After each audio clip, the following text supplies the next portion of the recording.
হাই লোক গাইজ কি খবৰ মোৰ খবৰ ভাল অন্য এটা ভিডিঅ'লৈ স্বাগতম জনাইছো আপোনালোকলৈ আগলৈ আনিছো নতুন এটা ভিডিঅ'টো আপোনালোকে আদৰি ল'ব বুলি আশা কৰিছো আমাৰ নৱ প্ৰজন্মৰ সকলোৰে প্ৰিয় হৈ উঠা অডিঅ'মান কণ্ঠশিল্পী প্ৰাণদীপ এক ভয়ংকৰ দুৰ্ঘটনাত সন্মুখীন হয় বৰ্তমান কণ্ঠশিল্পীজনৰ অৱস্থা কেনেকুৱা তেখেতে কোন ঠাইৰ পৰা কলৈ গৈছিল সবিশেষ জানিব পাৰিব আজি এই ভিডিঅ'টোৰ জৰিয়তে গতিকে ভিডিঅ'টো কোনো স্কিপ নকৰাকৈ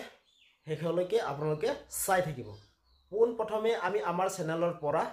তেখেতৰ সুস্বাস্থ্য কামনা কৰিলো তেখেতে যিমান দুখ পাইছিলে হেয়া যেন তেখেতে অতি সোনকালে সুস্থ হৈ উঠে তাৰে কামনা কৰিছো আমি আমাৰ চেনেলৰ তৰফৰ পৰা হয় জনপ্ৰিয় কণ্ঠশিল্পী প্ৰাণদীপ এক ভয়ংকৰ পথ দুৰ্ঘটনাত পতিত হয় তেওঁ গুৱাহাটীৰ পৰা নিজৰ ঘৰলৈ আহি থকা অৱস্থাত তেওঁৰ বাহনখনে এক দুৰ্ঘটনাত সংঘটিত হয়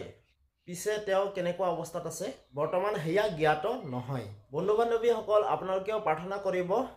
জনপ্ৰিয় কণ্ঠশিল্পী গৰাকী অতি সোনকালে সুস্থ হৈ উঠক আজিৰ ভিডিঅ'টো আছিল ইমানে যদি আপোনালোকে ভিডিঅ'টো চাই ভাল পালে প্লিজ আপোনালোকে লাইক কমেন্ট শ্বেয়াৰ আৰু কমেন্ট কৰি জনাওক ঠিক আছে তেতিয়ালৈ বাই বাই নতুন এটা ভিডিঅ'লৈ আপোনালোক লগ পাম ঠিক আছে বাই